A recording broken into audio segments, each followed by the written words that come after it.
అందరికీ నమస్కారం. సో మీ అందరికీ తెలుసు తండేల్ సినిమా కొన్ని రియల్ ఇన్సిడెంట్స్ నుంచి మనం ఇన్స్పిరేషన్ తీసుకొని ఈ సినిమా చేశాము. నాకు ఫస్ట్ చందు గారి కథ చెప్పినప్పుడు జస్ట్ ఒక 10-15 నిమిషాలు ఐడియాగా చెప్పాడు. ఆ తర్వాత నేను శ్రీకాకుళంకి వెళ్ళి మత్స్యలేశంకి వెళ్ళి 22 మంది ఎవరైతే ఉన్నారో మత్స్యకారాలు వాళ్ళ నుంచి ఈ ఇన్సిడెంట్స్ బేస్ చేసుకొని సినిమా తీసామో వాళ్ళని వెళ్ళి కలవటం జరిగింది. సో కొంతమంది వాళ్ళు మనతో ఉన్నారు ఇక్కడ, మొన్న ఈవెంట్కి వచ్చారు హైదరాబాద్కి, and I'm happy to have them here. So వాళ్ళతో మాట్లాడి ఇంకా కొన్ని విషయాలు తెలుసుకుందాం. Hello, hi. సో అప్పుడు నాకు మీరు చెప్పింది ఏంటంటే మామూలుగా మీరు శ్రీకాకుళం నుంచి గుజరాత్ వరకు వెళ్ళి గుజరాత్లో అక్కడ బోట్లు తీసుకొని ఒక 9 నెలలు అలా సముద్రంలో అక్కడే ఏట పూర్తి చేసి మళ్ళీ తిరిగి మత్స్యలేశంకి వస్తారని. ఎందుకు గుజరాత్ వరకు ఎందుకు వెళ్తారు? అంటే మామూలుగా గుజరాత్ వరకు ఎందుకు వెళ్తున్నాం అంటే కారణం ఏంటంటే ఇక్కడ మనకి జిట్టీలు అందుబాటులో లేవు. ఓకే. అంటే ఇక్కడ ఏటకి వెళ్తుంటే అలలు పెద్ద కెరటాలు ఇరిగేస్తుంటాయి. దాని బోట్ల కింద ఉండిపోయి ప్రాణాలు కోల్పోతున్నాం. అయితే గుజరాత్లో ప్రతి 20 కిలోమీటర్లకి జట్టీలు ఉంటాయి అక్కడ. ఓకే. అందుకనే ఉపాధి ఉంటుందని వెళ్ళిపోతున్నాం అక్కడ. ఓకే. జీవనోపాధి కష్టపడ్డానికి వెళ్ళిపోతున్నాం. సో మీరు ఒకసారి అక్కడికి వెళ్ళాక ఒక నెల రోజులు సముద్రంలోనే ఉంటారా? ఒకసారి బోట్ తీసుకున్న తర్వాత నెల రోజులు సముద్రంలోనే ఉంటారు? నెల రోజులు ఉంటాం. లేకపోతే మీకు కంప్లీట్గా బోట్ డెక్ ఫుల్ అయిన తర్వాత తిరిగి వస్తారా? అది సముద్రంలో ఏటకి వెళ్తాం. చేపలు ఎక్కి పట్టిందంటే 20 రోజులకు వచ్చేస్తుంటాం. అంటే ఐస్ అంటారు కదా, ఐస్ అయిపోయిందంటే వచ్చేస్తాం. ఓకే. చేపలు ఎక్కి దొరికితే ముందు వచ్చేస్తాం. దొరకలేదంటే అక్కడక్కడ పట్టుకుంటూ నెంబర్లు కొట్టుకుంటూ ఎత్తుకుంటూ పట్టుకుంటాం. కొద్దిగా లేట్ అవుతుంది. చేపలు దొరికేవంటే హ్యాంగ్ వచ్చేస్తుంది జట్టి. ఓకే. అండ్ మీరు అక్కడ సముద్రంలో ఉన్నప్పుడు సెల్ ఫోన్ కనెక్షను, ఇంటితో మాట్లాడాలనుకున్నా, పిల్లలతో మాట్లాడాలనుకున్నా అలాంటి అవ్వదు. ఏ కనెక్షన్ ఉండదు? అవ్వదు.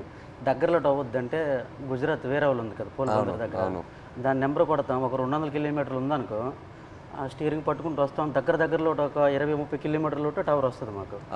అప్పుడు పైన స్లాబ్ మీదకి వెళ్ళడం, చూడడం, టవర్ రావడం, మాట్లాడడం. ఒక్కొక్కసారి కట్ అయిపోద్ది, 2 ముక్కలు మాట్లాడడం, మళ్ళీ చేయడం, అలా ప్రయత్నిస్తుంటాం. అలాగా. ఓకే. బాగున్నారా? చాలా బాధ. పిల్లలు బాగుంటారా, ఎలా ఉన్నారు, అందరూ బాగుంటారా, అమ్మ నాన్న అట్లా ఉన్నప్పుడు అంటే ఎక్కడో చిన్న ఫీలింగ్ తట్టి ఉంటారు. తుఫాన్ అంటారు సడన్గా. గుజరాత్కి ఇలాగా టీవీలో చూస్తాం కదా, గుజరాత్కి తుఫాన్ ఉందని వస్తారు.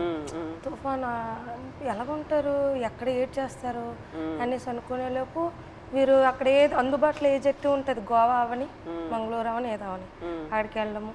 అక్కడ బోట్ యాంకర్ అంటారు కదా, అదేసి అక్కడ ఉంటారనమాట జట్టి.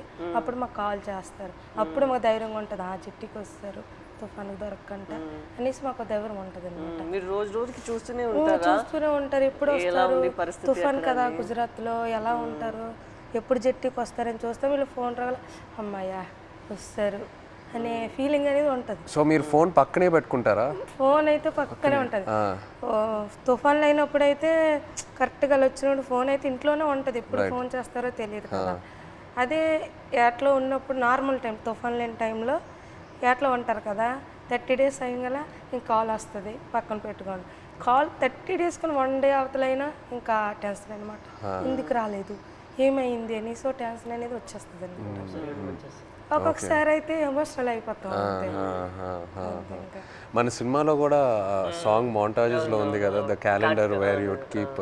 సో ఆ 30 డేస్ అక్కడి నుంచే ఆ చిన్న ఆ మూమెంట్ తీసుకున్నాం మీరు చెప్పిన దాన్ని బట్టి. అంటే మన ఫిల్మ్లో కూడా ఒక సీక్వెన్స్ ఎలా పెట్టాం, ఇన్ని రోజులు అయిపోయిన తర్వాత ఎలా కొంచెం చేతులు ఉణుగుతున్నాయో తెలుసా అని. సో ఒకవేళ 30 రోజుల్లో ఫోన్ రాకపోతే అంటే అక్కడ వాళ్ళని కాంటాక్ట్ చేయడానికి ఏదైనా మీకు ఎమర్జెన్సీలా ఏదైనా నంబర్ ఉందా? ఏమీ లేదు, ఏముండదు. సేట్తో మాట్లాడాలని, సేట్లు ఉంటారు కదా వీళ్ళకి బోటుకి సంబంధించి, వాళ్ళతో మాట్లాడితే వాళ్ళ భాష మనకు తెలియదు. వాళ్ళ భాష తెలియదు కాబట్టి వాళ్ళకి మనం ఫోన్ చేయలేము. ఆ భాష వచ్చినంటే మన దగ్గర ఉంటారు. ఆ భాష వచ్చిన వాళ్ళందరూ గుజరాత్లో ఉంటారు కదా, జెంట్స్ మొత్తం గుజరాత్లో ఉంటారు. ఓన్లీ లేడీస్ ఇక్కడ ఏదో కూలి పని చేసుకొని చేపలు పట్టుకొని వెళ్ళి అమ్ముకోవడం, కానీ ఇక్కడ మా లేడీస్ ఉంటాం అంతే. మాకు ఇది తప్పించి వేరే వృత్తి అయితే రాదు, చేపల వృత్తి. ఎప్పుడైనా ఇంత ఒక దేశానికి తెలిసిపోయింది ఇలాగా 22 మంది మత్స్యకారులు దొరికిపోయారని. కానీ మళ్ళీ మేము అదే గుజరాత్కి వెళ్తాను వేట చేయడానికి తప్పదా, మాకు అదే ఉపాధి అంతే. మీకు ఎలా తెలిసింది ఆ రోజు ఎలా వాళ్ళు అక్కడ దొరికిపోయారు అనేది? నేను 7 మంత్ ప్రెగ్నెంట్ పాప అప్పుడు కడుపులో ఉంది. కూర్చున్న అలా ఫోన్ వస్తుంది, 29 days అయింది అప్పటికి. ఫోన్ వస్తుందని ఇలాగే కూర్చున్నా, మా పెద్ద పాప పక్కన పెట్టుకొని.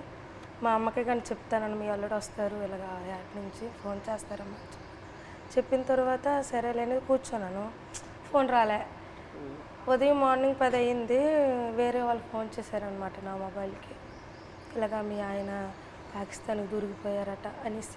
వేరే వాళ్ళంటే ఎవరు ఫోన్ చేశారు? అదే గుజరాత్ నుంచి, మా ఊరు నుంచి వలస వెళ్ళారు కదా, అక్కడి నుంచో ఒక బోటు జట్టికి వచ్చింది. వీళ్ళు దొరికిపోవడం చూసిన బోట్ అది, కలర్ చూసారు ఆ బోటులో ఉన్నోళ్ళు, మీ ఆయనకి పాకిస్తాన్లో పట్టుకుని వెళ్ళిపోయారు అని చూసిన వాళ్ళు నాకు వచ్చి ఫోన్ చేసి చెప్పారు. ఓకే. చెప్పిన తర్వాత అవును అన్నట్టు అసలు ఏడుపు కూడా రాలేదు, అలా కన్నీళ్ళు ఇంకిపోయేవి. ఎలాగా పాకిస్తాన్ అంటే మామూలుగా చిన్నప్పటి నుంచి పాకిస్తాన్ అంటే ఏదో భయం మాకు అనమాట. చిన్నప్పటి నుంచి పాకిస్తాన్కి మనకి యుద్ధాలు ఏదో వినేవారు, అలాంటప్పుడు పాకిస్తాన్ అంటే భయం మనకి. అలాంటిది పాకిస్తాన్కి దొరికిపోవడం ఏంటి, ఏం చేస్తారు ఏమో, చంపేస్తారేమో, ఉగ్రవాదులకి గట్రా పేల్చుకోవడం చంపేయడం విన్నాం కదా, ఏమో చంపేస్తారేమో నీటిలో ఉండే అదో టెన్షను. అలాగా కూర్చొని అందరం ఫ్యామిలీ మొత్తం, ఏ ఊర్లో వాళ్ళు సంబంధించిన వాళ్ళు, మా ఊర్లో అయితే 7 ఉన్నారు, మా పంచాయతీలో సంబంధించిన 7 మా దగ్గర కూర్చొని ఏమైంది అనేసి అంటే, ఒక అబ్బాయి భాష వచ్చిన గుజరాతీ భాష ఆడిన అబ్బాయికి మేము వీళ్ళు సేటు ఉంటారు రామారావు వాళ్ళ సేటు, వాళ్ళ సేటుకి ఫోన్ చేయించాం. అడగండి ఒకసారి ఏమైంది ఆ సీట్కి అంటే, వాళ్ళు ఫోన్ చేసి అడిగారనమాట ఏమైంది, ఆ పాకిస్తాన్ వాళ్ళు పట్టుకెళ్ళిపోయారంట, ఏమైంది సీట్ అని అడిగితే అతనే మా పట్టుకుని వెళ్ళిపోయారు, నీటిలో ఉంచారని చెప్పారు. ఇంకా మాకైతే ఎలాగ వస్తారు అనేసి, ఎలాగ ఆలోచించాలి, ఎక్కడికి వెళ్ళాలి, ఎలాగ తీసుకురావాలి అనేసి ఒక ఎమోషనల్ అయితే మామూలుగా కాదు. 22 members అంటే చిన్నపిల్లలు, అప్పుడే మ్యారేజ్ అయిన అబ్బాయి అక్కడే ఉన్నాడు, నేను కడుపుతో ఉన్నాను, 2 పిల్లలు, ఒక భర్త దొరికిపోయిన ఆవిడ కూడా ఇంకా ఆ బాధ వేరే, 2 బిడ్డలు ఒక భర్త అంటే ఇంకా ఆ ఎమోషన్ అయితే ఇంకా వేరే. అందరం ఇంకా అంతే, ఏం చేయాలని ఆలోచనతో ఓ 1 month వరకు అలా ఉన్నాం. ఇలాగా న్యూస్ వచ్చి ఇలాగా ప్రసారం చేయడము, మీడియా కొంచెం హెల్ప్ చేసింది. ఓకే. ఓకే. మీరు ఆ పాకిస్తాన్లో ఇంతకుముందు వేరే ఎవరైనా ఇలా పాకిస్తాన్ సైడ్కి వెళ్ళి వాళ్ళు పట్టుకోవటం జరిగిందా, లేకపోతే ఫస్ట్ టైం అయినా ఇలా జరగటం? ఓకే. ఓకే. ఇప్పుడు కూడా ఉన్నారు అక్కడ? ఇప్పుడు ఉన్నారో తెలియదు కానీ మీరు అప్పుడు ఉన్నప్పుడు అక్కడ మీరు వెళ్ళి ముందే అరెస్ట్ అయ్యి ముందే ఉన్నారు అక్కడ. తీసుకెళ్ళేటప్పటికి మేము ఏడుస్తున్నాం అక్కడ. ఏడుస్తుంటే వాళ్ళు మాకు బుద్ధిరిస్తుంటారు, పళ్ళకోయండి అదేటి ఇదేటని. వాళ్ళు అన్నారు మాకే 2 సంవత్సరాలు అయింది మేము వెళ్ళట్లేదు అని మరికొద్దిగా ఏడ్చేస్తున్నాం మేము. వాళ్ళు 1.5 సంవత్సరాలు ఒక్కొక్కరు ఒక్కొక్క కారణం. అంటే ఆధార్ కార్డులు పేర్లు రాంగు, ఒక్కొక్క పేరు అంటే ఒక బోట్లో 9 మంది ఉంటారు, వాళ్ళకి ఏదో అర్జెంట్ పని నుండి వెళ్ళిపోతారు వాళ్ళు. అంటే టిక్ పాస్లో పేరు ఉండాలి, నేను ఎవరు కలాసి వచ్చారనుకో ఆ టిక్ పాస్ ఆఫీస్కి వెళ్ళి పేరు రప్పించుకోవాలి, పలానా రామారావు పలానా రాంబాబు అని. అది ఎవరు వెళ్ళిపోతే వాళ్ళ పేరు ఏం చెప్పేశాడు అక్కడ. మన ఇండియా నుండి హై కమిషనర్ వచ్చేటప్పుడు కొన్ని పేర్లు రాంగ్ చెప్పేస్తారు అలా, దానివల్ల ఆయన ఉండిపోయాడంట అక్కడ. ఆయన చెప్పడం మరికొద్దిగా ఏడుపు వచ్చింది మాకు, చాలా బాధ అనిపించింది. ఆ నైట్ భోజనం కూడా మానేసాం, మళ్ళీ అలాగ రోజులు గడిచిన కొద్ది అలాగే ఇదైంది. అక్కడ జైల్లో అంటే మీరు ఏం చేసేవాళ్ళు రోజు? ఏదైనా ఫ్రీడమ్ ఇచ్చేవాళ్ళా లేకపోతే సెల్లోనే ఉండేవారా, ఏం చేసేవారు? అంటే తెల్లారితే వచ్చేవారు కానిస్టేబుల్ పోలీస్ పాకిస్తాన్, లేపి మొక్కలకి నీళ్ళ గంట పోసేవాళ్ళం. ఓకే. తర్వాత గడ్డి గంట తెంపేవాళ్ళం, గడ్డి. తర్వాత గార్డెనింగ్ అని వాళ్ళు పాకిస్తాన్ ఖైదీలతో నీళ్ళు జల్లిస్తారు, వాళ్ళు జల్లిస్తే కర్రకి గోనకి చుట్టేసి అలాగా అలికినట్టుగా కలాపేసినట్టు చేపిస్తారు. మాకు నీళ్ళు మోయమంటారు మాకు. ఓకే. ఆ నీళ్ళు మోస్తాం, 1-2 గంటల పని ఉంటుంది, మళ్ళీ లోపల తీసుకెళ్ళి తాళాలు వేసేస్తారు. ఇప్పుడు మీరు ఒకవేళ ఇంట్లో వాళ్ళతో మాట్లాడాలంటే ఉత్తరాల వైపే మీకు కమ్యూనికేషనా, లేకపోతే సెల్ ఫోన్తో? ఫోన్ ఏం లేదు, ఓన్లీ ఉత్తరాల వైపే. అండ్ అది పంపించడానికి ఎంతసేపు పట్టేది? మీరు ఒకసారి రాసిన తర్వాత, ఉత్తరం రాసిన తర్వాత వెళ్ళి మత్స్యలేశంకి చేరడానికి ఎంత టైం పట్టేది? అంటే మేము దొరికిన తర్వాత వాళ్ళు ఇండియా వాళ్ళు ఉన్నారు దాంట్లో, ఉత్తరాలు కూడా మేము అదే నెల 2 నెలలకి ఒక్కొక్కసారి లేట్ అయితే 3 నెలలు కూడా వస్తుందని చెప్పారు. మేము కూడా లెటర్లో రాసాం ఇలా అనుకోండి అంటే ఏట పూర్తి అయిపోయింది, అదే రోజు తెల్లారిసరికి వచ్చే టైంకి అనుకోకుండా దొరికిపోయాం, ఇలా జరిగింది. ఒక పక్క బాధగుండా లోపల దిగమింగుకొని మీరు శుభ్రంగా ఉండండి అని వాళ్ళకి చెప్పాం. అప్పుడు ఇప్పుడు ప్రెగ్నెంట్ అప్పుడు అదే ఏట రావాలనుకుంటాను ఊరు నేను ఇంకా వచ్చి రావాలనుకుంటా ఇంకా దొరికిపోయింది. లెటర్లో మాకు జాగ్రత్త చెప్తూ వాళ్ళ పైన ఆవేదన కూడా మాకు కనిపించింది లెటర్. జాగ్రత్తగా ఉండండి, ఇక్కడ మాకేం పర్వాలేదు కానీ వెళ్ళి పోరాటం చేయండి అంటే అక్కడ ఏంటంటే జాగ్రత్తగా ఉండండి వెళ్ళి పోరాటం చేయమంటే మాకు ధైర్యం చెప్తూ వాళ్ళకి బయటికి తీసుకురావడానికి పోరాటం చేయండి నేను ఒక ఆవేదన అనేది కనిపించేది మాకైతే. ప్రెగ్నెన్సీ కదా అయినా సరే ధైర్యం చేసి వెళ్ళేదాన్ని, ఎక్కడ పొలిటీషియన్ మీటింగ్లు ఉన్నా సరే వెళ్ళేది. ఏమో సింపతి ఉంటుందేమో, అరే ప్రెగ్నెన్సీ కదా లేడీ కదా పాపం వాళ్ళ హస్బెండ్ దొరికిపోయారు అనేసి ఒక సింపతి ఉంటుందని ధైర్యం చేసి వెళ్ళిపోయేదాన్ని. ఓహో మీరు వెళ్ళిపోయారు. నేను వెళ్ళిపోయేదాన్ని, తను ఆల్ ద పొలిటికల్ అన్ని దగ్గరికి వెళ్ళిపోయేదాన్ని. అందరూ మీ హస్బెండా కడుపుతూ ఉన్నావా అయ్యో పాపం అనేవారు. ఏమో సింపతి ఉంటుంది కదా సార్, అంటే వీళ్ళకి అక్కడికి తీసుకెళ్దాం ఢిల్లీ వరకైనా తీసుకెళ్దాం అంటే సింపతి ఉంటుందేమో అనేసి నేను గర్భవతితో ఉన్నప్పుడు కూడా వెళ్ళేదాన్ని. 9 months వరకు నేను డెలివరీ ముందు వరకు కూడా నేను పోరాటం చేశాను వాళ్ళు రావాలని. సో మీరు అక్కడ ఆంధ్రాలో తిరిగారు ఇలా పొలిటికల్ మీటింగ్స్ ఏదైనా ఉంటే, ఆ తర్వాత గుజరాత్ వరకు కూడా వెళ్ళారు కదా? ఢిల్లీ వరకు వెళ్ళారు. గుజరాత్కి వెళ్ళా స్టేట్ దగ్గర ఢిల్లీ వరకు వెళ్ళారు. స్టేట్లకి ఫోన్ల వరకే, గుజరాత్ వెళ్ళలేదు. డెలివరీ అయిపోయిన తర్వాత 20 days పాపకి 20 days పాపకి ఇంటి దగ్గర వదిలేసి దాన్ని ఢిల్లీ వెళ్ళాం. ఢిల్లీ వెళ్ళిన తర్వాత అంటే అందరూ అనేవారు, ఇతను కూడా లెటర్లో రాశారు ఢిల్లీ వెళ్ళండి, ఢిల్లీ వెళ్తే మనకి వచ్చే అవకాశాలు ఉన్నాయని ఇతను లెటర్లో రాసేవారు అనమాట రామారావు గారు. సరేలే ఢిల్లీ కొంచెం అది పేద పరిస్థితి కదా సార్, ఢిల్లీ అంటే మాకు తెలియదు, భాష తెలియదు, ఎలాగెళ్ళాలో తెలియదు. అలాగ ఉన్నప్పుడు కొంతమంది అదే పొలిటీషియన్ వచ్చి ఇలాగ రండి అక్కడ మీకు పని జరుగుతుంది ఏం అవ్వదు గైడ్ చేయడానికి ఒక అతను వచ్చి వెళ్ళండి అంటే సరేలే ఇంత పోరాటం చేసి ఇదే చేయలేమా అనేసి ధైర్యం చేసి వెళ్ళాం ఢిల్లీ. ఢిల్లీ వెళ్ళిన తర్వాత అక్కడే ఢిల్లీ వెళ్ళిన తర్వాతే వీళ్ళు బయటకు వచ్చారు.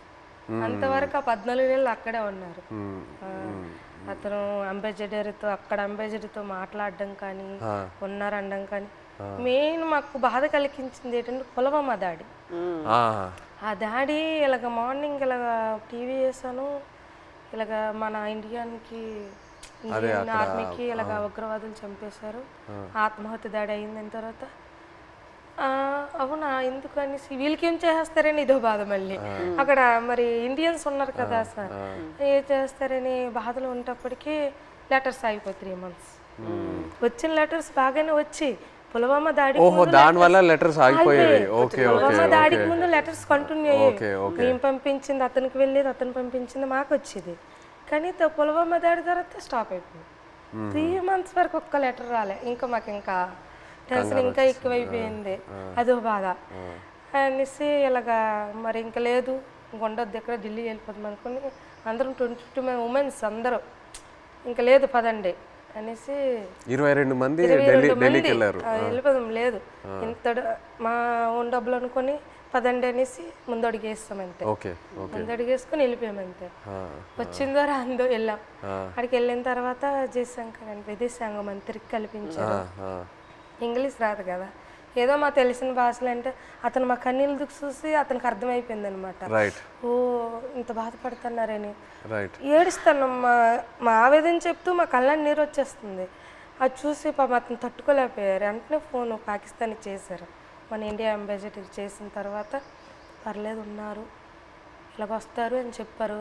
జనవరి కల్లా వచ్చేస్తారు అన్నారు. మా దగ్గర చెప్పారు జనవరి కల్లా వచ్చేస్తారు, రాకపోతే మీకే పాకిస్తాన్ నేను తీసుకెళ్తాను, నేను భరోసా ఇస్తానని మాట ఇచ్చిన తర్వాత అప్పుడు ఇంకా హ్యాపీ అంతే. అతను అన్నట్టు జనవరి కల్లా మాకు ఫస్ట్ కల్లా అక్కడి నుంచి లిస్ట్ వస్తుంది అనమాట. గనగల రామారావుకి వాళ్ళ భాష వేరే కదా సార్, గనగల రామారావు గుణగల్ల రామారావు, కేసమర్రికి కసమర్రయ్య అన్నట్టు పేరు ఓహో మీ పేరు కరెక్ట్గా వేయలేదా? సార్ ఆ లిస్ట్ కూడా రాంగ్ వచ్చింది అనమాట. గనగల రామారావుకి గంగల్ రామారావు. సో మీరు కన్ఫ్యూజ్ అయిపోయారా ఎవరు అక్కడ ఎవరు ఉన్నారు ఏంటి? సరేలే అది ఉర్దూ బస్ కదా, ఏమో ఇలాగ తెలియపు ఇలాగ రాశారేమో అని మాకు మేము ఆలోచించుకొని వచ్చేస్తారు అన్నట్టు. మీకు ఆ టైంలో ఎలా అనిపించింది? సడన్ గా భయం వేసింది. పేరు డిఫరెంట్గా ఉన్నప్పుడు 22 మందిలో 21 మంది వెళ్ళిపోయి నన్ను వదిలేస్తారేటని ఒక ఇది, వీళ్ళు కావాలని వాళ్ళకి రాస్తారేటో చెప్పలేం. పాకిస్తాన్ ఓన్లీ మీ పేరే తప్పేశారా? అందరివి ఉన్నాం, ఓకే అందరివి. అందరివి ఏదో ఒక మాది కొంతమంది అక్కడక్కడ పేరు గనగల రామారావుకి గంగల్ రామారావు వచ్చింది. గంగల్ రామారావు వస్తే మరి పేరు డిఫరెంట్ అయితే ఖచ్చితంగా వదిలేస్తారని అందరూ ఇండియా వాళ్ళు అంటుంటారు, ఇంతకుముందు ఉన్నవాళ్ళు పాత వాళ్ళు. నాకైతే రాత్రి నిద్ర రాలేదు. 22 మందిలో 22 నా పేరు రాకపోతే నాకు వదిలేస్తే నాకు నిద్ర పట్టట్లేదు, తినాలనిపించట్లేదు. అప్పటికే 14-15 నెలలు అయిపోయింది, సంవత్సరం దాటిపోయింది. అప్పటికి ఇలాగ అయిపోయాను, సన్నంగా అయిపోయాను. వాళ్ళు ఏదో చపాతీలో అంటే ఏదో కలుపుతారంట అక్కడ జైల్లో, అదేదో మనకి ఏదో బరువు మోయాలని మోయలేమంట, ఆవేశం వచ్చేస్తుందంట. వాళ్ళు చెప్పిన మాటలే అప్పటికే సన్నంగా అయిపోయాను. తర్వాత నోటానికి కూడా బ్లడ్ వచ్చేస్తుంది. ఏమంటే టెస్టులు చేస్తే వేడి వల్ల అన్నారు, ప్రాబ్లం లేదంటే కొద్దిగా ఆపేయకుండా ఉన్నారు. అలాంటి చాలా భయం వేసేది. అలాగే పుల్వామా టైంలో మీరు అక్కడ ఒక కన్ఫ్యూషన్ లాగా ఏమైనా అయిపోయిందా మీకు? అయిపోయింది మరి. ఏదో వేరే సెల్లో పెట్టేవారంట అక్కడ, ఏదైనా బయట ప్రమాదం ఏదైనా జరిగితే. అంటే బీహార్ జైల్లో ఒక పాకిస్తాన్ ఖైదీకి ఇండియా వాడు చంపేశారని తెలిసింది మాకు. అక్కడ జైల్లో టీవీ ఉంది మాకు చూస్తుండగా. చంపేస్తే మాకు తెలీదు, మాకు 4 రూమ్లలో అందరికి ఒక్క రూమ్లో బంధించేస్తుంటారు. బ్యాగులకి నైన్గా పట్టుకొని ఒక రూమ్లో తీసుకెళ్ళి ఇంకోటి బాంబు వేసేస్తారు, మనం చంపేస్తారని అంటే ఇంకొకడు. చాలా భయం వేసేస్తుంది. అప్పుడు ఇంకో అందులో కానిస్టేబుల్ ఉంటారు కదా కొందరు పాకిస్తాన్ వాళ్ళు, ఆయన లేదు అక్కడ మీ ఇండియా కూడా మా పాకిస్తాన్ ఖైదీ చంపేశాడు కదా, ఇక్కడ మీ వాళ్ళకి ఏం జరగకంటే మీరు అందరికి ఒక రూమ్లో పెడతాను, మీరు జడవద్దని చెప్పాడు. అప్పుడు కొద్దిగా ఊపిరి పీల్చుకున్నాం. అలా జరిగింది. అండ్ మీకు జైల్లో ఇప్పుడు డబ్బుల్లా ఇప్పుడు ఈ ఉత్తరాలు పంపించడానికి ఆ అమౌంట్ ఎలా మీకు వచ్చేది? పెన్నుల మీద పేర్లు చేస్తాను నేను, ఒక్కొక్కరు ఒక్కొక్క పని నేర్చుకున్నాం. నాకైతే 2 వారాలు పెట్టింది టైం. ఓకే. ఇప్పుడు నాకు చైతన్య పెన్ను ఉంటుంది, పైన దారంతో నాకు చైతన్య పేరు వచ్చేస్తుంది. కింద సాయిపల్లి అంటే ఒక పెన్ను మీద 2 పేర్లు రాస్తే 2 పేర్లకు 200 ఇస్తారు. ఒక పేరు అయితే 100 రూపాయలు ఇస్తారు. అలాగే రోజుకి 5-6 పెన్నులు అలా చేసేవాడిని. ఆ పెన్నులు వాళ్ళకి ఇస్తే ఖైదీ లేట్ చేస్తారు, వాళ్ళకి బెయిల్ మీద వెళ్తారు కదా కోర్టుకి, వాళ్ళ ఫ్యామిలీకి ఇస్తారు కదా. ఆ డబ్బులతోటి మేము ఏంటంటే అప్పుడప్పుడు ఏదో గుడ్లు తెచ్చుకుంటాం కానీ మాంసం కానీ తినడం కానీ. 22 మందికి మరి మెయిన్ లీడర్ని కదా, వాళ్ళ గెడ్డలకు కానీ వాళ్ళ రింకిలకు కానీ బిస్కెట్లకు కానీ ముసలి వాళ్ళకి తెలియదు కదా, వాళ్ళకి డబ్బులు ఇచ్చేవాడిని గెడ్డలకి. సో ఒక్కో ఉత్తరం పంపించడానికి ఎంత అయ్యేది మీకు? అంటే ఒక 200-300-500 అంటే మా డబ్బులు ఉండవని తెలిసి ఏవో ఖర్చులు మట్టుకు పనులు చేస్తుంటాం. వాళ్ళకి ఇచ్చి అలాగే. నేను ఎన్ని పేజీలు రాయొచ్చు ఒకసారి? ఎన్ని పేజీలు పంపించచ్చు ఉత్తరం? అంటే వైట్ పేపర్ మీద రాసి లోపల కవర్లో పెడతాం మేము. మినిమం రెండు పేపర్లు 22 మంది 2 పేపర్లో రాసి పంపించాలి. అంటే ఒక్కో ఇద్దరేసిది ఒక్కో ఉత్తరం ఉంటుంది. 22 మంది ఎవరిదా ఇద్దరు జాయింట్ పడేవాళ్ళం. ఓకే. ఇంకా డబ్బులు లేనప్పుడు సర్దుకుంటేవాళ్ళం. అలాగే ఇటు పెట్టి అలాగే అడ్జస్ట్మెంట్ అయ్యేవాళ్ళం. మీరు ఒక్కొక్కరికి ఈ ట్రిప్ అయితే నువ్వు లెటర్ పంపిస్తే నెక్స్ట్ ట్రిప్ నేను పంపుతాను. మళ్ళీ మాకు కాంప్రమైజ్ అయ్యి అడ్జస్ట్ చేసుకునేవాళ్ళం. ఓకే. అండ్ మీ పాప ఫోటో ఫస్ట్ టైం ఎలా చూసారు అక్కడ? అంటే పేపర్లో కటింగ్ చేసి ఉత్తరాలు పెట్టేసి పంపించారు ఆవిడ. అంటే అక్కడ ఏమేం జరుగుతుందన్నా ఊర్లో? ఓకే. పెట్టారు, పెట్టేసి పంపించేదాన్ని. అది చూసి అందులో చూసారు వాళ్ళ పాప. మీరు కావాలని అలా ఫోటో పెట్టారా? అంటే ఫోటో కావాలని కాదు, చూడు ఇలాగ ధర్నా చేస్తున్నాం, మీరు భయపడకండి, ధైర్యంగా ఉండండి, మీకు తీసుకొచ్చే బాధ్యత మాదనేసి ఒక ధైర్యం చెబుతూ ఒక లెటర్ రాసేవారు. ఇక్కడ మేము భయపడే వాళ్ళకి భయపెట్టిస్తే వాళ్ళు ఇంకా భయపెట్టేస్తారు కదా అనేసి ఒక పోరాటం చేస్తాను, మీరు జడకండి ధర్నాలు చేస్తాను అనుకుని పాప ఫోటో కట్ చేసి పెట్టేసి పంపించారు. జైల్లో అయితే చాలా బాధ. అంటే ఆ పాకిస్తాన్ ఖైదీలకి పడుకుని పెట్టి చెట్ట పైకి ఎత్తేసి పట్టుకొని పెద్ద బెల్ట్ ఉంటుంది, ఇలాగ బాధేసేవారు. అమ్మో సచ్చాను బావ సచ్చాను అంటే మేమేంటి మనకి అలాగ కొట్టేస్తారని మేము జడిసిపోయాం. ఈ చెట్ట పైకి ఎత్తేసేవారు, చేయలాగా సాపేసేవారు. కింద పడుకుని పెద్ద బెల్ట్ ఉంటుంది, కర్ర పట్టుకొని ఇలా తిడ్డ ఉంటుంది అలా ఉంటుంది. ఆ బెల్ట్లో అలా కొడుతూ అమ్మో సచ్చాను 10 దెబ్బలు అంటే అలాంటివి. మనకి ఇండియా వాళ్ళు కూడా అలాగే కొడతాను జడిసిపోయాం. ఫస్ట్లో మేము వెళ్ళేటప్పటికి మొక్కలకి నీళ్ళు పోస్తుంటాం కదా, ఆ పక్కన వాళ్ళకి అది ఏం చేసాడో మనకు తెలీదు. అలా కొడుతుంటే అలాగే మనకి కూడా కొట్టేస్తారని భయం వేస్తుంది ఫస్ట్లో. వాళ్ళు అన్నారు మీకు ఇలాగ కొట్టరు, మీరు ఇంకా ఒకసారి 2 సార్లు తప్పులు చేస్తే మీకు కొడతారు. తప్పులు అంటే జైల్లో కానీ మా 22 మందిలో కానీ, ఇంకా గుజరాత్లో ఉన్నారు ఇండియా వాళ్ళు కదా, ఏ బాత్రూమ్ దగ్గర బట్టలు ఉతుక్కున్నప్పుడు కానీ మనలో మనం కొట్టుకుంటే ఒకసారి కుదిరేసి రెండోసారికి గడికి ఒక మనిషి 3 తప్పులు చేస్తే మీకు కూడా అలాగే పడుతుంది. అంటే అప్పటి నుంచి గొడవలు కూడా అదే బాత్రూమ్ దగ్గర అలాగే అడ్జస్ట్మెంట్ అయిపోవాలి మేము. అలాగే అలా కొట్టేస్తారు రిటర్న్. మీరు ఒక్కొక్కరికి ఎలా సమాధానం చెప్తారు అక్కడ ఎన్ని రోజులు ఉన్నప్పుడు? ఎలా మీరు సమాధానం ఏంటి, తిట్టేవారు కూడా 22 మంది ఉన్నాం, నీ వల్లేని ఇలా ఇలా జరిగింది, మా డ్రైవర్లు కూడా నీ వెంట వచ్చారు. అంటే ఇంతకుముందు ఇతనికి యాట్లో గనగల రామారావు పాకిస్తాన్ వైపు ఎక్కి యాడ్ చేసేవారు, బోర్డర్ దగ్గరలో ఇతని వల్ల దొరికిపోయారు అనేసి ఒక బ్యాడ్ నేమ్ మీద వచ్చింది ఇతనికి. ఇతను అది దృష్టిలో పెట్టుకుని భోజనం సరిగ్గా చేసేవారు కదా అక్కడ. పెళ్ళి అవన్న కుర్రోలు కూడా ఉన్నారు కదా, నాకు పెళ్ళి అవ్వకుండా కూడా మీరు చేస్తారు, మీ నిండా మీకు దొరికిపోయాం అని అనేవారు. ఒక బాధలో ఉండేది. తప్పదు మరి, జరిగిపోయింది చాలా బాధ. బట్ ఇప్పుడు వాళ్ళందరూ బయట వచ్చేసారు, పిల్లలు కూడా చేసుకుంటారు. భయంలో ఉన్నప్పుడు అలాగే సడన్ గా మనం మాట్లాడతామా అనుకునేది అని మాట్లాడేస్తాం. మీరు గుజరాత్ సేట్ దగ్గరికి వెళ్ళి ఆయనతో మాట్లాడటం ఆ ఐడియా రాలేదా? అంటే సేట్ దగ్గరికి వెళ్తే ఆ డబ్బు ఆ విషయం భాష రాదు కదా, సో దానివల్ల మీరు కొంచెం ప్రెగ్నెన్సీ డెలివరీ టైం కదా సార్, అతను లేరు, మనకి కొంచెం ఇబ్బంది ఉందనేసి నేను అతను సేటికి ఫోన్ చేశాను సార్. అక్కడికి చేసిన తర్వాత ఇలాగ అంటే భాష వచ్చిన వాళ్ళతో మాట్లాడించాను, ఇలాగ చెప్పండి డెలివరీ టైం ఉంది కదా, అతనికి ఏమైనా అమౌంట్ నేను వెయ్యను అంటే కొంచెం కోపంగా మాట్లాడేవారు వాళ్ళు. నేను వెయ్యను, పట్టించుకోలేదు వాళ్ళు సేట్లో. మాకు కూడా 2 బోట్లు దొరికిపోయాయి కదా, నేను ఎందుకు మీకు వేయాలన్నట్టు మాట్లాడేవారు. ఇప్పుడు మీరు ఇలా ఒక పరిస్థితి రాలేదంటే కూడా మీకు చాలా కష్టాలు వస్తూనే ఉంటాయి కదా, మీకు రోజుకి ఇలా మీరు చెప్పినట్టు ఎలా తుఫాన్ వస్తుంది దాన్ని మీరు చూస్తూనే ఉండాలి కదా. తుఫాన్ వచ్చింది, అక్కడ చేస్తుండగా తుఫాన్ వచ్చింది.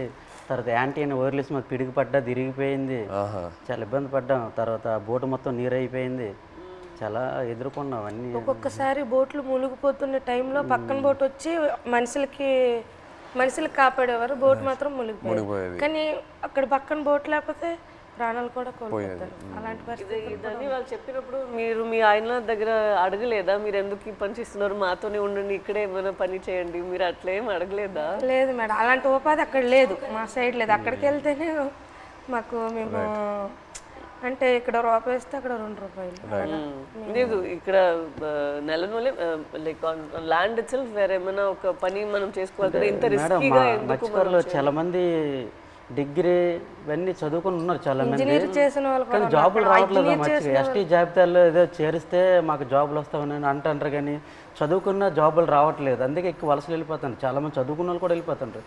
వీళ్ళ అబ్బాయి కూడా చదువుకుంటారు.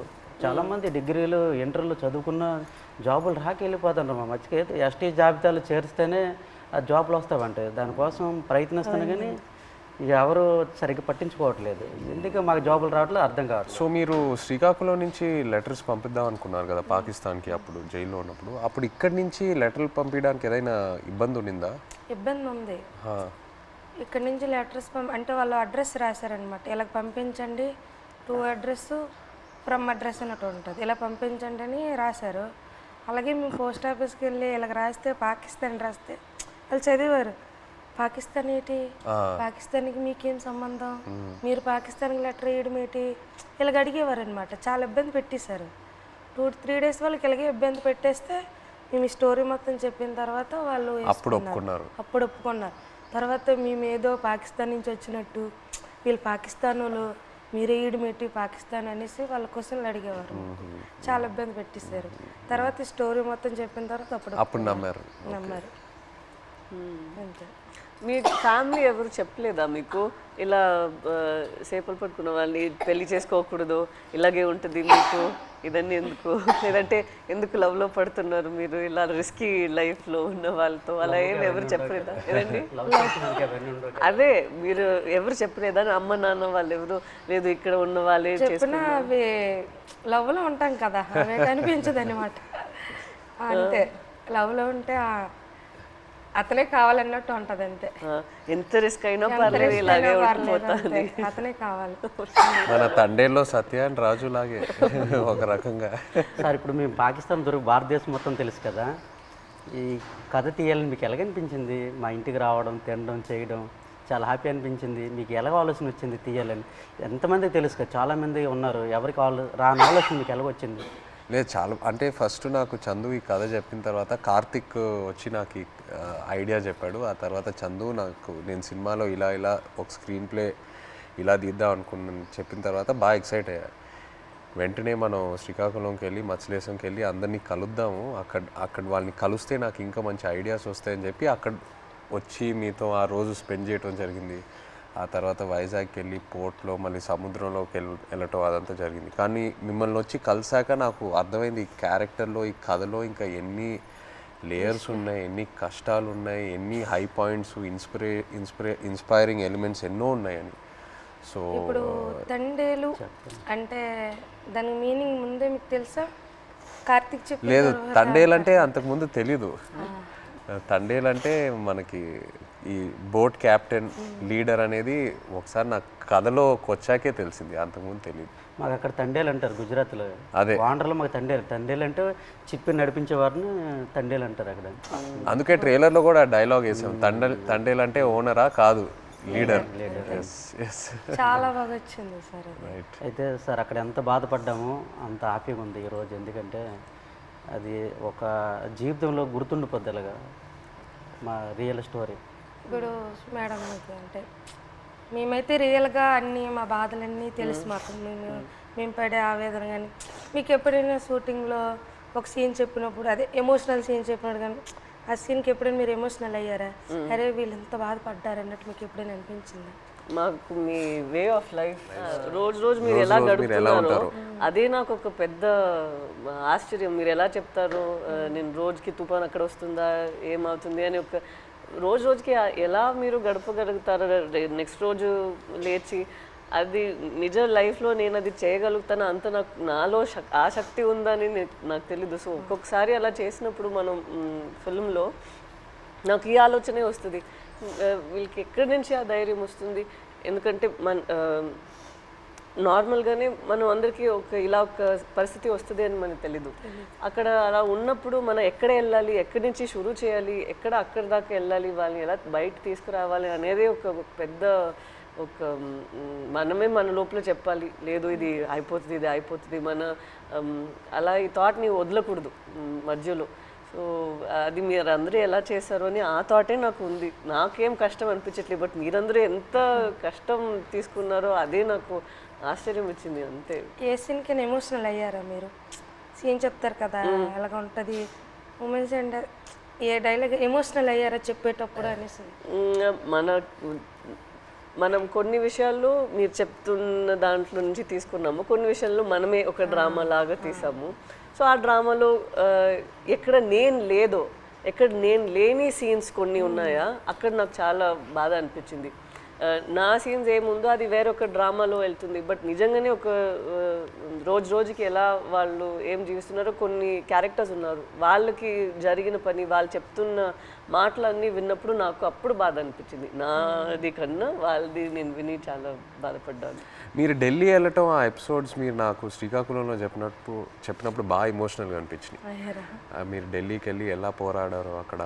అండ్ అది కాకుండా ఇంకోటి నాకు చెప్పారు, సముద్రంలో ఉన్నప్పుడు ఒక పెద్ద షిప్ వచ్చి మీది ఒక చిన్న బోట్ అలా కొట్టుకొని అలా వెళ్ళిపోయింది కదా, అది చెప్పినప్పుడు నాకు నిజంగా చాలా ఆశ్చర్యంగా అనిపించింది. కొట్టుకొని పోయి అసలు ఆగలేదు కదా, కొట్టుకొని అలా వెళ్ళిపోయారు కదా. పెద్దది కదా. మీరందరూ అందరూ they like one community, so United. And I think మీలో ఉన్న శక్తి మీరందరూ కలిసి ఒకేలాగా ఉన్నారు కదా, లైక్ వన్ ఫ్యామిలీ.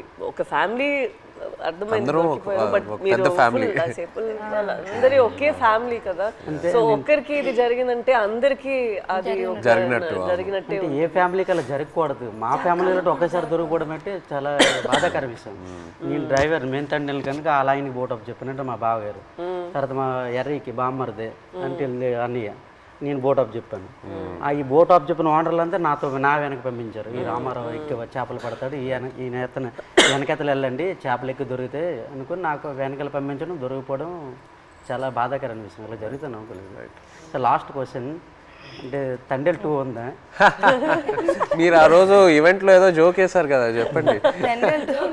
ఇంకోసారి పాకిస్తాన్కి దొరకాలి, అప్పుడు స్టోరీ అంటే ఒక కోరిక తండేల్ 2 ఉంటే ఖచ్చితంగా ఒక తమ్ముడుగా యాక్టింగ్ చేయాలని ఓకే రైట్. కోరిక మటుకు నెరవేర్చాలి. అయితే పాకిస్తాన్ దొరకడం దొరకవు ఈసారి. మీరు ఇంకా ఢిల్లీ అంతా వెళ్ళరా? తిరిగే శక్తి బోల్డ్ కథ ఉంది. ఇంకా అక్కడ నుండి వచ్చేసరికి ఇంకా ఇక్కడ ట్రావెల్ పడ్డాం. రైటర్ ఒక సంవత్సరం పాటు మేము వెనకాల ట్రావెల్, ప్రతిదీ తిన్నా ఏం చేశారు ఏమిటి అనేది ఒక సంవత్సరం పాటు ఫోన్ కాల్. అదే ఇక్కడ పాకిస్తాన్ వచ్చేసరికి ఇక్కడ అప్పటికి 7 సంవత్సరాలు అవుతుంది. ఇప్పుడు చాలా ఉన్నాయి కదా, ఇంకా ఇక్కడ తండేల్ 2లో కూడా ఇంకా బోల్డ్ కథ ఉంటుంది. కానీ ఈసారి ఫైట్ చేయాలంటున్నారు కదా మీరు వెళ్ళి అక్కడ నుండి ఇక్కడికి వచ్చేసరికి నేనేం చేశాను ఇంకా బోల్డ్ అని ఇంకా స్టోరీ ఉంది. ఇంకా ఖచ్చితంగా ఇది చెప్పండి మాకు జీవితంలో ఇది గుర్తుండిపోతుంది. నచ్చిన విషయం ఏంటంటే సార్ మీరు ఉన్నారు కదా, ఆ డ్రెస్సింగ్ స్టైల్ కానీ ఎప్పుడు మీకు ఏ సినిమాలో అలా చూడలేదు. ఆ చినిగిపోయిన సెట్ కానీ ఆ డ్రెస్సింగ్ స్టైల్ కానీ అనకాపల్లిలో ఒక షూటింగ్ ఉంది కదా, అక్కడికి వచ్చాము. అక్కడ చూసి నేను షాక్ అయిపోయాను. అదే ఏ సినిమాలో చూడలే అసలు. అలా ఇమిడిపోయారు సార్ మీరైతే.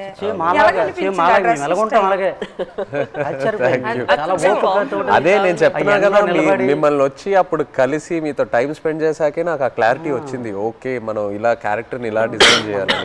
సో లాగా సేమ్ బనీలతోటి ఆ ఎండలోటి ఇవన్నీ చాలా కష్టపడ్డారు. చాలా యాంకర్ పట్టుకొని ఉన్నారు కదా ఫస్ట్ పోస్ట్ పట్టుకొని హైలైట్ అది అయితే అందరు కూడా మా ఊళ్ళు ముసలంతా సాయి సినిమా మేము చూడాలి. ఎవరికి ఫోన్ చేసినా అదే రింగ్ స్టోన్ బుజ్జి తల్లి. ఎవరికి ఫోన్ చేసినా రింగ్ స్టోన్ ప్రతి సెల్లకి హైలెస్ సాంగ్ ఉంది కదా, అది ఎలా హైలెస్ అది మా స్లాంగ్. అవును, ఎలా సింక్ అయింది అది అక్కడ అంటే మీ మలాలకి తెప్ప లాగేటప్పుడు వస్తారు కదా when they rowing, when they pulling the net. ఇప్పుడు అది రేరు. ఇంతకు ముందు జనరేషన్ లో ఎక్కువ వాళ్ళు వచ్చినప్పుడు దీనికి మీరు తెడ్డు అంటారు కదా, కత్తావ అంటాము. ఏమంటారు? కత్తావా. ఆ కత్తావ పట్టుకుని కత్తావా అంటాము మేమైతే. అండ్ పెద్దలు వచ్చినప్పుడు ఇలాగ బోట్ వెళ్తుంది కదా, ఆ కత్తం తోటే అలా లెవెల్ చేసుకొని వచ్చి ఐలెస్ అనుకుని వచ్చి వడ్డీకి వస్తారు. అంటే ఎలా సింక్ అయింది అది, అది మాకు ఆశ్చర్యం. ఈ విషయం మన చందు మొనెటి అండ్ దేవి గారికి వాళ్ళకి క్రెడిట్ ఇవ్వాలి. రైట్, శ్రీమణి గారికి. బుజ్జి తల్లిలో ఒక పాయింట్ ఉంది, అది అయితే నాకు కదిలించింది. ఏది? ఉప్పు నీటికి ముప్పును కూడా గట్టిగా దాటి గట్టి అంటే ఎంత అలలకైనా మీరు దాటుతారు, కానీ ఒక కన్నీటి చుక్క దాటలేకపోతాడు అంతే. అక్కడైతే చాలా ఎమోషనల్ స్ట్రాంగ్. ఆ పాయింట్ అయితే నాకు పిచ్చిగా నచ్చింది, చాలా బాగుంది. Thank you so much. Actually మీరందరికీ థ్యాంక్ యూ చెప్పాలి. మీరు మాకు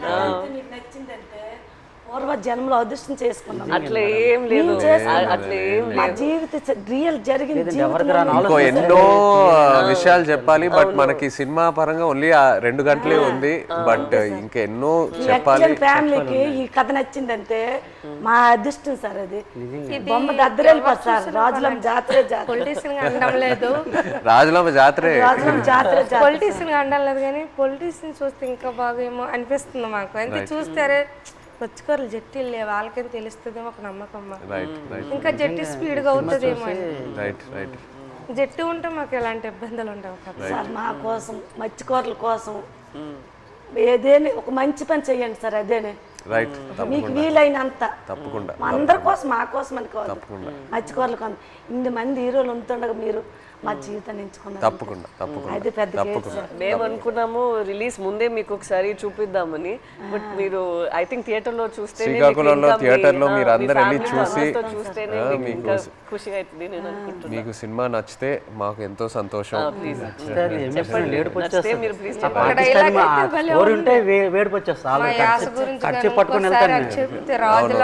అది మిమ్మల్ని మైండ్ లో పెట్టుకొని చేస్తాం. అవునా? జరిగింది. ఇప్పుడు మేము చేపలు సార్, మా యాస వేరే ఉంటుంది. వాళ్ళు అక్కడ ఉంటుందిరా అనడానికి అక్కడ ఉంటుందిరా అనేసి మా భాష వేరే ఉంటుంది. ఒక సిటీ వెళ్ళామనుకో మా భాష విని అరే చేపలు వాళ్ళరా అంటారు. కొంతమంది మీ చేపలు ఇలా అంటారు, కొంతమంది అంటే అంటారు అనడానికి మాకు అలాగ రాదు. వేరే మత్స్యకారుల స్లాంగ్ వేరే వేరే ఉంటాయి. మా స్లాంగ్ వేరేగా ఉంటుంది, పక్కన మత్స్యకారు స్లాంగ్ వేరేగా ఉంటుంది. అందులో మా స్లాంగ్ అయితే ఎవరు మాట్లాడలేరేమో, కానీ మేడం గారు అయితే సూపర్. నాకైతే చాలా మేము మాట్లాడినట్టు మాట్లాడారు అసలు. ఇది హైలైట్. నేను ఫుల్ టైం అదే ఆలోచిస్తాను. హైలైట్ మేడం గారు, మేము అలాగే మాట్లాడతాం. ఉంటుందిరా అలాంటి వెళ్దాం రా అన్నట్టే మేడం గారు. చాలా థ్యాంక్ యూ సో మచ్. ఇది నాకు పెద్ద compliment. Thank you very much. Success meet మాత్రం శ్రీకాకుళం అది నా ప్రామిస్. సినిమా రిలీజ్ తర్వాత సక్సెస్ మీట్ కి మేము శ్రీకాకుళమే వస్తున్నాము. మచ్చలేసాం అక్కడికి వచ్చి కలిసి శ్రీకాకుళంలో సక్సెస్ మీట్ పెట్టి వెళ్తున్నాం. ఆ టైం లోపల మీ 25 మందిని కాల్ చేసి వాళ్ళని కూడా సక్సెస్ మీట్ లో వాళ్ళని కూడా అప్పుడు వచ్చేస్తే కరెక్ట్ గా ఉంటుంది. శ్రీకాకుళం నుండి కేమచ్చలేసి వస్తానరా, రమ్మంటే వస్తాం, ప్లాన్ చేస్తాం. బట్ సక్సెస్ మీట్ అయితే శ్రీకాకుళంలో చేస్తున్నాము తప్పకుండా. Okay, thank you so much. మాతో మీరు కలిసి ఇంత షేర్ చేశారు. Again thank you so much.